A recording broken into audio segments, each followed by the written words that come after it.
the Greek philosopher Plato, in one of his dialogues entitled Protagoras, indicates that Polycletus was born on the island of Argos and took over his skills from the sculptor Agelates of Argos, who, according to legend, also taught the great Greek sculptor Phidias.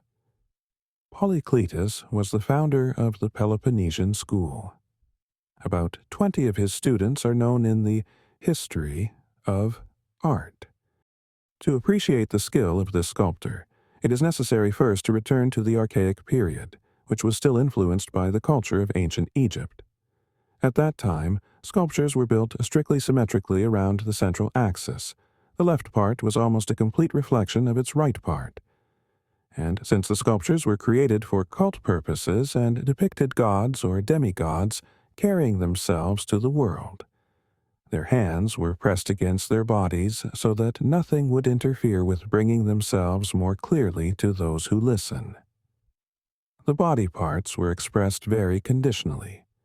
Viewed from the side, the center of gravity was placed between the legs apart, and both feet pressed against the base. In this position, the sculpture looked more majestic and spiritual. In the classical period of the 5th century BC, the time when Polycletus was creating, other customers appeared, wealthy citizens who wanted to see something more elegant and more familiar to them. Naturally, these wishes have found their reflection. The anatomy of the human body, its placement in a spatial position during times of rest and movement, and the laws of harmony were studied. New compositional schemes of sculpture construction have been developed.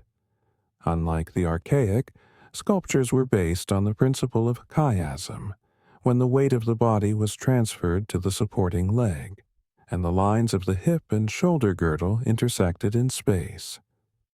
Myron was the first to do this in his Discobolus, and then this method was continued by other sculptors. Polycletus used the same scheme in his sculpture. Polycletus became famous as the greatest sculptor and art theorist who developed the doctrine of harmony and proportions of the human body. This teaching is known to us as the Canon of Polycletus. One of the definitions of the term canyon from ancient Semitic is a reed or reed, denoting, among other things, a reed pole used in construction as a standard of length for the accuracy of measurements. This pole, this measure, was sung by Polycletus in his famous sculpture, which embodied a visual aid for his teaching. The sculpture of a spearman, created by him, still serves as a subject of study and imitation. Where the measure is depicted in the form of a spear, raised by the artist's hand, as opposed to his other lowered hand. This spear, raised to a height, the measure of all measures, serves as a weapon for him in the struggle for harmony and the ideal.